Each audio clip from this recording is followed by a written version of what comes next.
When did you notice something about someone after years of knowing them? 1. My dad always left the last piece of food for me. Took me 23 years to realize he wasn't just not hungry. 2. When I realized my quirky friend was actually a master manipulator. Took years to see the pattern. 3. After years of knowing someone I thought a friend, I realized they only kept me around to be the butt of the joke. I finally made a joke back, and it was treated like I committed a crime. I was cursed out and told to mind my place. 4. A good friend of a few years wasn't just wily and difficult to make plans with. They had a legitimate addiction problem and hid from everyone because they were ashamed. Far as I know, they're doing better these days. 5. The day I realized that my so-called friend only had time for me when they wanted something.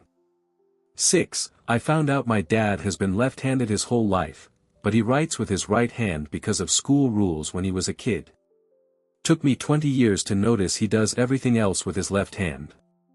7. One of my best friends eats the paper you take off a straw.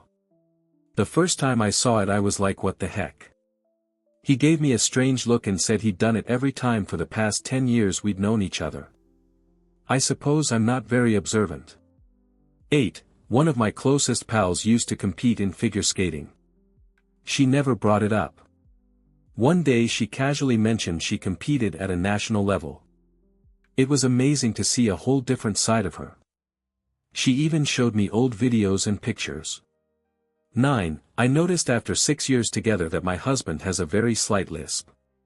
He was shocked I had just now noticed. To be fair, I do have a hard time hearing. 10. I had a really good friend in college. I still keep in touch with him 25 years later. We became friends freshman year and lived down the hall sophomore year. He was super chill, one of the few kids with a car, just an old Jeep. One day he mentioned his family had a house in the Florida Keys and invited a group of us for spring break. I thought it would be cramped and miserable. Turns out, the guy was insanely wealthy. The house was a 10-bedroom mansion on an island with only 2 other houses. Later I learned his family also had a 4-bedroom apartment in NYC, a massive house on the Jersey Shore with a pool in the front yard, and a 2-bedroom pool house. People would stop on the boardwalk just to take pictures of it.